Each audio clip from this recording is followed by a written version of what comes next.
Municipality ఎన్నికల్లో భాగంగా మన నియోజకవర్గం ఉన్నటువంటి 3 మున్సిపాలిటీలు,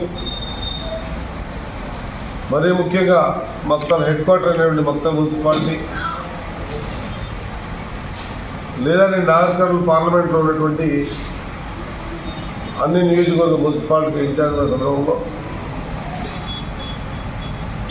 ఈరోజు మక్తల్ టౌన్ కానీ మున్సిపాలిటీ పరిధి కానీ ఆత్మకూరు మున్సిపాలిటీ పరిధి కానీ పూర్తి స్థాయిలో రాష్ట్ర ప్రభుత్వాన్ని, ముఖ్యమంత్రి శ్రీ రేవంత్ రెడ్డి గారిని విశ్వసించి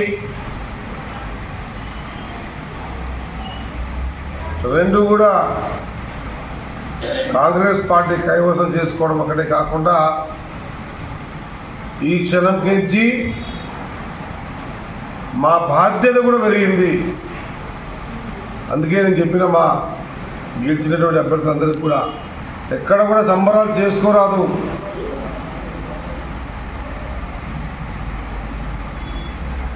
ఈరోజుతో మన బాధ్యత పెరిగింది కాబట్టి ఖచ్చితంగా బాధ్యతాయుతంగా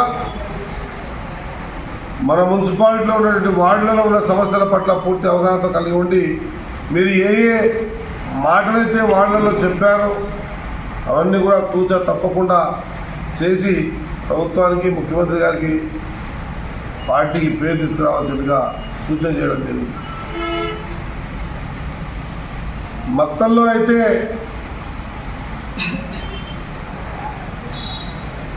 ప్రజలు కాంగ్రెస్ పార్టీని పూర్తిగా విశ్వసించి ఈరోజు అవకాశం ఇచ్చారు. 16లో అవుట్ రైట్గా 12 ఇచ్చి ఒకటేమో కొన్ని కారణాల వల్ల ఆగిపోవడం జరిగింది, 3 భారతీయ జనతా పార్టీకి ఇవ్వడం జరిగింది. నేను మక్తల్లో ఉన్నటువంటి మున్సిపాలిటీ పరిధిలో ఉన్నటువంటి ప్రజలందరితో అందరికీ తెలియజేస్తా ఉన్నా ఈ వేదిక ద్వారా 100% ఏ అభివృద్ధిని కాంక్షించి మీరు గతంలో అభివృద్ధి జరగలేదని మీరు తెలుసుకొని మీరు నా మాటను విశ్వసించి, ప్రభుత్వాన్ని విశ్వసించి, ముఖ్యమంత్రి గారిని విశ్వసించి ఓటేశారో, ఏ విధంగానైతే 2023 డిసెంబర్లో ఎమ్మెల్యేకి ఓటేసిన తర్వాత మీరు ఈ అభివృద్ధి కార్యక్రమాలు కానీ లేదా మక్తల్